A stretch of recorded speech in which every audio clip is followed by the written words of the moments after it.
Do you guys remember when 1080 first became a thing? This TV right here,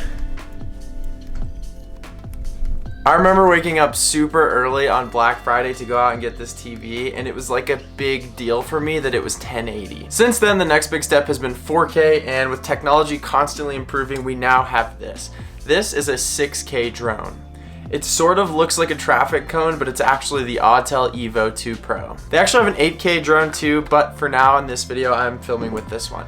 And you might be thinking, why the hell would anyone need an 8K drone? Our phones, for example, where 90% of the content that we consume is on, barely go up to 1080. And even in people's houses, like not a lot of people even have 4K TVs in their houses. Now there are a few legitimate reasons for having a 6K drone, one of them being reframing, but I think the biggest thing is just like it sounds sick.